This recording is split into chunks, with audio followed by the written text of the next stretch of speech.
आप सभी का स्वागत है अन्नदाता कार्यक्रम में। आपके साथ मैं हूं सोनाली सिंह। हमारे देश के किसान जन का पोषक है, वह श्रम का देवता है, अन्नदाता है। उसमें ही भारत की आत्मा निवास करती है।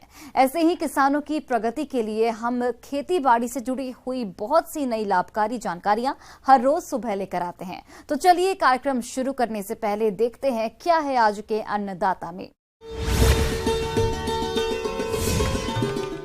बेर के बाग में कीट रोगों का करे समय पर नियंत्रण।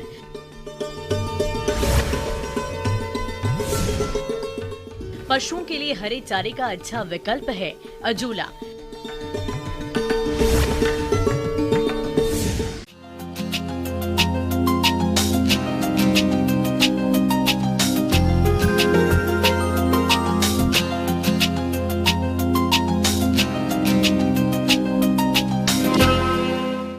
अपने राज्य में बेर की बागवानी बड़े पैमाने पर की जाती है और किसान बेर के बागों में अच्छी आय भी कमाते हैं। लेकिन इन बेर के बागों में कई तरह के कीट और रोगों का प्रकोप होता रहता है, जिससे बागवान भाइयों को भारी नुकसान होता है। तो आप बेर के बाग में लगने वाले कीट रोगों का नियंत्रण कैसे करें, इस बारे में जानकारी दे रहे हैं कृषि विज्ञान केंद्र टांकरा के विषय विशेषज्ञ डॉक्टर इरफान खान।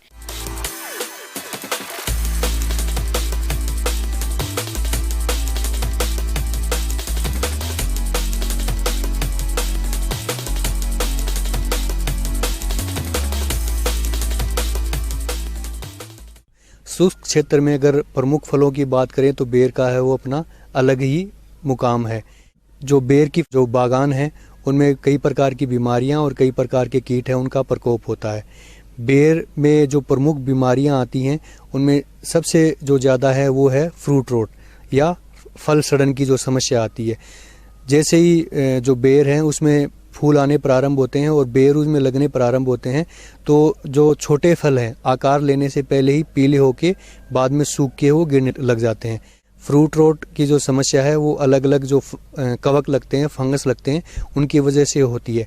तो किसान भाई इस जो फ्रूट रोट या फल गलन की जो समस्या है उससे निजात पाने के लिए जो कोई भी कॉन्टैक्ट फंजीसाइड है उनका प्रयोग किया जा सकता है, जिसमें प्रमुख है कार्बेंडाजिम 2 ग्राम प्रति लीटर के हिसाब से उसका स्प्रे कर सकता है, या कार्बेंडाजिम मैनकोजेब 2 ग्राम प्रति लीटर के हिसाब से स्प्रे किया जा सकता है, या फिर प्रोपिनेप 75% 1 ग्राम प्रति लीटर के हिसाब से अगर स्प्रे किया जाए तो इस जो बीमारी है उसका प्रभावी रूप से प्रबंधन हो सकता है।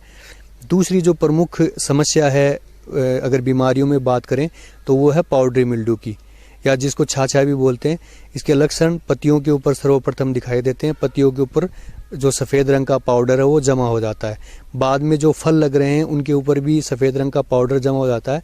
जिन फल के ऊपर सफ़ेद रंग का पाउडर जमा हो गया है वो पीले होके गिरने प्रारंभ हो जाते हैं। जो पाउडर मिल्ड्यू की जो समस्या है उसको किसान भाई आसानी से कोई भी स्प्रे, जैसे किसान भाई के पास अगर फुहारे से सिंचाई है तो अगर वो बगीचे में फुहारे भी चला देगा तो जो पानी पत्तियों के ऊपर, फलों के ऊपर गिरेगा उससे भी पाउडर मिल्ड्यू की समस्या है उसका निजात पाया जा सकता है। अगर जो बागान है वो ड्रिप में है तो उनके ऊपर सल्फर बेस्ड फंजीसाइड का स्प्रे किया जा सकता है।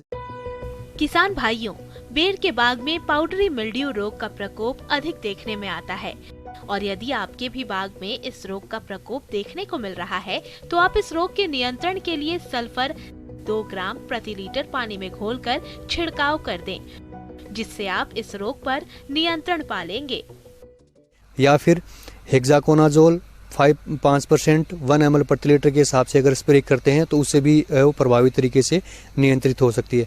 या फिर माइक्रोब्यूटानेल 1 ml प्रति लीटर के हिसाब से भी अगर स्प्रे किया जाए तो पाउडर मिल्ड्यू का है वो आसानी से है वो प्रबंधन किया जा सकता है। ये तो प्रमुख 2 बीमारियां थी। किसान भाइयों, अब आइए बात करते हैं कीट नियंत्रण की। तो बेर के बाग को जिस कीट के द्वारा अधिक नुकसान पहुंचाया जाता है वो है फल मक्खी कीट। तो ये कीट बेर के बाग को किस तरह क्षति पहुंचाता है और इसके रोकथाम के क्या उपाय हैं, आइए जानते हैं। बेर में जो प्रमुख कीट है वो फल मक्खी है। फल मक्खी जो होती है वो जैसे बेर हैं लगने प्रारंभ होते हैं तो उसके अंदर अपने अंडे दे देती है, और अंडे देने के पश्चात वो अंडे है उसके अंदर से अंदर वो मैगट निकलते हैं। जो मैगट हैं वो अंदर से है वो बेर को खा जाते हैं और जो बेर की क्वालिटी है वो ख़राब हो जाती है। तो फ्रूट फ्लाई के नियंत्रण के लिए किसान भाई फ्रूट फ्लाई ट्रैप है वो लगा सकते हैं। प्रति एकड़ के हिसाब से 10 फ्रूट फ्लाई ट्रैप है वो किसान भाई है वो इस जो फल मक्खी के नियंत्रण के लिए लगा सकते हैं। और इसके साथ साथ अगर स्प्रे की बात करें तो जो डेल्टा मेथ्रिन है, डेल्टा मेथ्रिन 1 ml प्रति लीटर के हिसाब से स्प्रे है वो भी किया जा सकता है। इसके अलावा किसान भाई डेल्टा मेथ्रिन प्लस डाइमेथोड का भी स्प्रे कर सकते हैं। 1 ml दोनों को मिला के अगर स्प्रे करते हैं तो उससे भी ये काफ़ी प्रभावी नियंत्रण है वो किया जा सकता है। किसान भाइयों, अब लेते हैं एक छोटा सा ब्रेक।